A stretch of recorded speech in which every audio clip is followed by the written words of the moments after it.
무솔리니가 참전했던 이탈리아의 1차 대전 상황을 좀 이해할 필요가 있어요. 원래 이 그림에서 보는 것처럼 이탈리아는 사실은 원래 독일 제국 편이었습니다. 패했던 독일 편이었어요. 독일 편.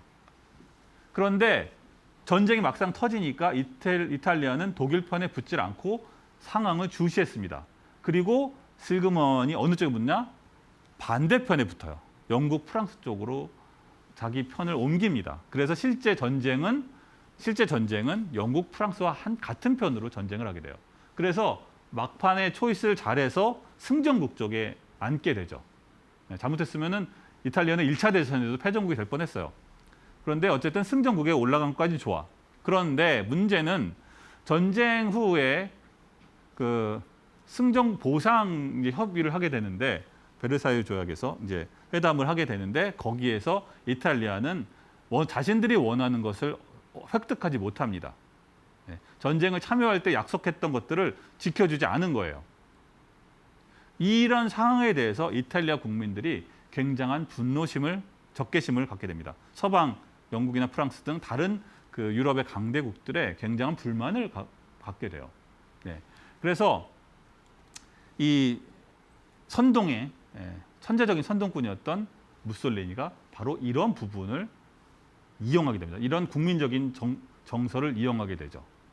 그래서 그것을 이용해서 파시즘 정권을 만들게 됩니다. 최초로. 자, 파시즘 정권은 결국 뭐냐? 결국은 한마디로 요약하면은 이런 거예요. 이탈리아 민족을 통일하고 과거 로마 제국의 영광을 되찾자. 이렇게 깃발을 든 거예요. 그러니까 이태리 국민들, 패배주의에 젖어 있던 이탈리아 국민들 입장에서는 무솔리니 말을 듣지 않을 수가 없는 거예요. 왜냐? 이탈리아는 원래 로마 제국, 세계를 지배했던 로마 제국이었잖아. 그런데 이렇게 쪼그라져서 다른 나라들, 예전에는 자기 밑에 있었던 나라들, 영국이나 프랑스 같은 이런 나라들의 밑에서 계속 손해만 보고 찌그러져 있었단 말이죠. 그런데 무솔리니에서 나타나가지고 어느 날 갑자기 우리 로마의 정국의 영광을 되찾자 이렇게 주장하니까 당연히 이탈리아 국민들은 무솔리니를 열광적으로 응원할 수밖에 없는 것이죠. 그래서 이 파시즘이라는 언어부터 우리가 살펴봐야 되게 되는데 이 파시즘이라는 말은 예전에 로마 집정관이 들고 있었던 이 도끼입니다. 도끼인데 여러 개의 나무를 묶은 다음에 거기에 도끼를 이렇게 붙인 거예요. 이게 실제 도끼는 아니고 어떤 상징물이죠. 지팡이 같은 거죠. 이것을 바스케스라고 하는데 이 바스케스를 따라서 만든 겁니다. 이것이 여러분이 보시는 것이 바로 파시즘 심볼이고 여러분이 보는 이 자체가 바로 집정관을 뜻하는 것이죠. 이것은 무엇이냐? 역사적으로 이태리 국민들한테 우리는 다시 로마의 영광을 찾겠다. 이런 식으로 선동을 한 거예요. 자, 그렇게 해서 국민들의 성원을 얻고 광적인 지지를 얻으면서 이제 정권의 수상 자리에 오르게 되는데 문제는 뭐냐면은 무솔리니는 수상 자리에 어떻게 해서 오르긴 했지만 정치적으로는 세력이 전혀 없었습니다. 의회를 지배할 수가 없었어요. 그래서 아체르법이라는 이런 법을 통과시킴으로써 의회를 완전히 장악합니다. 그런데 이 아체르법이라는 게 얼마나 황당한 법이냐면은 어떤 선거를 치렀습니다. 그러면 최대파 무조건 1등하는 당에게 전체 의석의 3분의 1을 몰아주는 법이에요.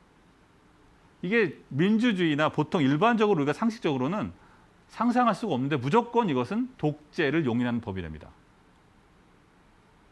아체르법을 이렇게 말도 안 되는 법을 통과시킴으로써 그래서 정권을 잡고 일당이 되면서 전체 의석의 3분의 1을 무조건 차지하게 됩니다. 3분의 1은 중요하죠.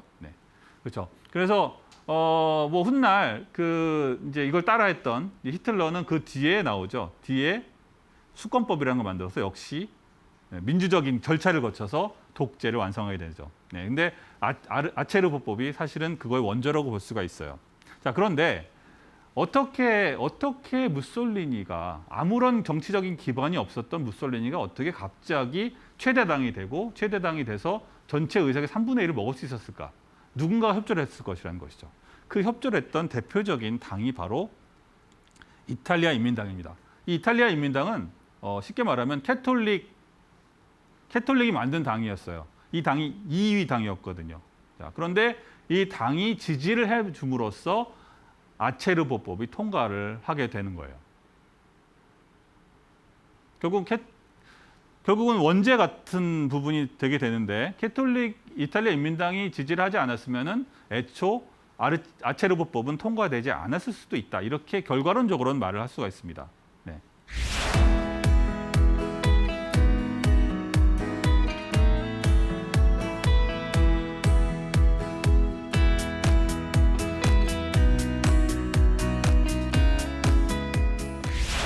자, 이제 세월이 흘렀습니다. 시대가 흘러서 2차 대전으로 무대를 시간과 공간을 옮겨보죠. 자, 1944년 6월에 노르망디 상륙 작전이 시작되면서 이제 본격적으로 연합군이 독일에 반격을 취하기 시작합니다.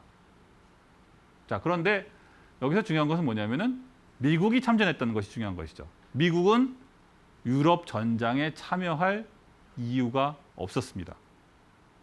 유럽은 태평양 전쟁은 참여해야 했죠. 왜냐하면 일본이 공격을 했기 때문에. 그래서 미국은 이와 거의 비슷한 시점에 괌 상륙작전을 개시합니다. 그래서 태평양 전쟁을 시작을 해요.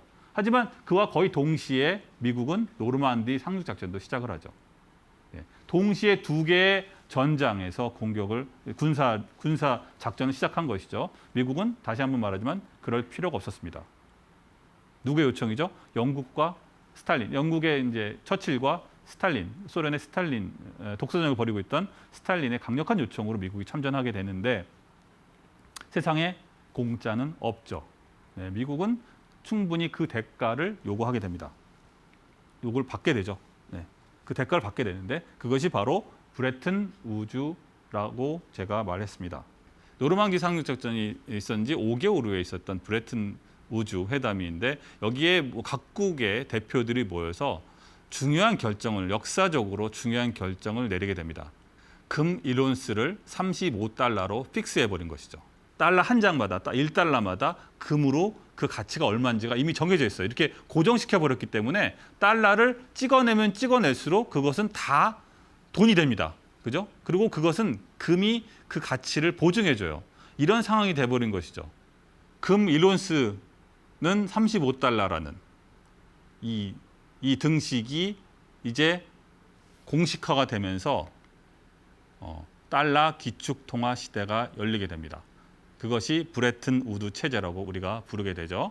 자, 그렇다면은 이러한 시대, 달러 기축 통화 시대가 미국만 좋았는가? 그렇지 않았습니다. 미국은 무제한 발권력, 브레튼 우드 협의에 의한 무제한 발권력을 이용해서 마샬 플랜을 시작을 합니다. 마샬 플랜은 뭐죠? 이렇게 돈을 찍어낸 돈을 전부 다 유럽에다가 뿌리는 거죠. 유럽의 승전국, 서방, 서방의 국가들에게 이 돈을 뿌리게 되면서 다 이 돈을 가지고 유럽은 다시 2차 대전의 폐허를 극복하게 됩니다. 하지만 여기에 끼지 못했던 동구권과 소련은 이를 박박 깔면서 냉전 체제가 굳어지게 되죠. 결국 이 마샬 플랜이 돈 문제 때문에 결국은 냉전 체제가 확정되었다. 돈을 받는 쪽, 마샬 플랜의 혜택을 입는 쪽과 입지 못하는 쪽이 결국은 편을 갈라서 대치를 하게 되는 것이 결국 냉전 체제가 됐다고 말씀드릴 수가 있어요. 자, 이렇게 미국과 서방이 무제한 발권력으로 이제 흥청망청 돈을 쓰는 그런 상황에서 예일대학교의 로버트 트래핀 교수가 경고를 하게 됩니다. 이것이 이제 트래핀의 딜레마인데요. 간단하게 설명을 하자면 달러 기축통화를 찍어내면 찍어낼수록 기축통화국의 적자가 늘어난다는 것을 경고한 것이죠. 쌓여간다는 것이죠. 그리고 그것이 두려워서 돈을 적게 찍어내게 되면은 전체적으로 전 세계가 경제 불황에 빠지게 된다. 이러한 딜레마에 봉착할 것이다. 이러한 경고를 했습니다. 그리고 그 말은 현실이 됐죠. 현실이 됐습니다. 결국은 1976년 닉슨이 더 이상 달러를 금과 바꿔주지 않겠다는 그러한 금태환 중단을 선언하게 됩니다. 이것을 닉슨 쇼크라 그러는 것이죠. 쉽게 말하면 브레튼 우드 체제를 부정한 것이죠. 스스로. 우리 사실은 금은 요만큼밖에 없었는데 너무나 많은 돈을 찍어냈다는 것이죠. 베트남 전쟁 과정을 거치면서. 그것을 사실상 시인한 것이라고 말을 할 수가 있습니다. 결국은 그 미국이 이 문제를 어떻게 풀었는가? 네, 결국은 사우디를 찾아가게 되죠. 사우디를 찾아가서 사우디와 밀약을 하게 되는데 오페크 석유를 달러로만 한정하자, 달러로만 거래하도록 하는 이러한 협상에 성공을 하게 됩니다. 그래서 페트로달러 시대가 이제 개막을 하게 되죠.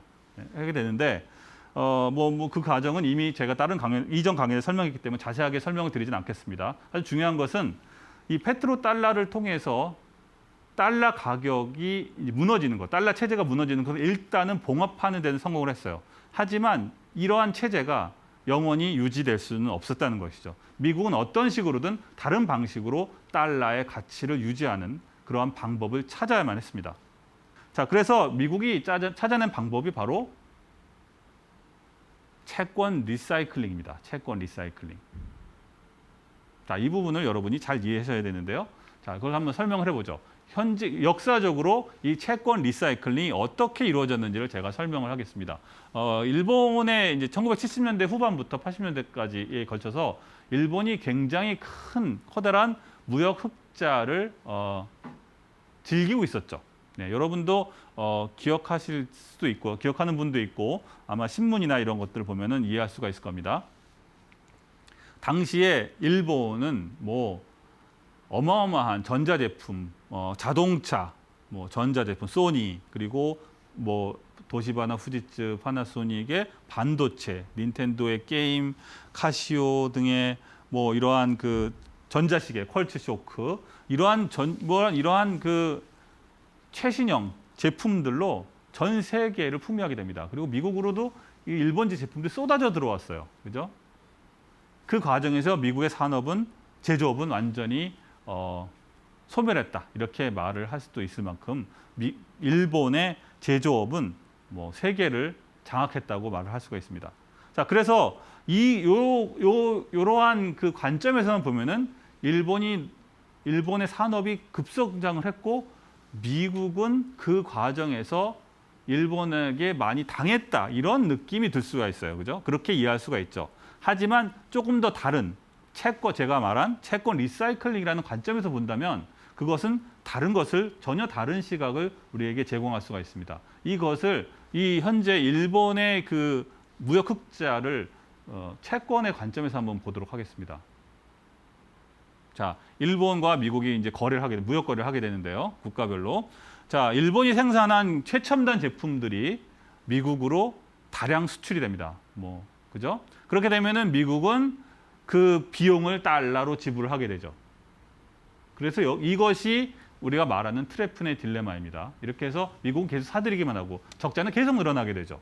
그런데 여기에 채권 리사이클링이 들어가게 되면 어떤 일이 벌어지냐면은 일본은 그렇게 해서 벌어들인 달러를 가지고 다시 미국의 국채를 사들이게 되는 거예요.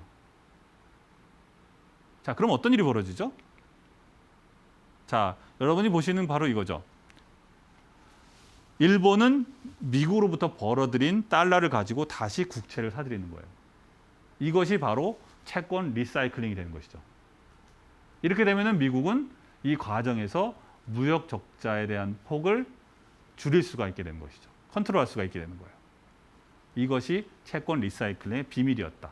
따라서 미국은 마치 자기네 산업이 죽겠다고 말하는 것처럼 보였지만 사실은 일본이라는 국가로부터 하는 걸 사들임으로써 계속 달러를 찍어낼 수 있는 트리피네 딜레마에 빠지지 않으면서도 찍어낼 수 있는 그러한 방법을 찾아냈다. 이렇게 우리가 이해할 수가 있겠습니다.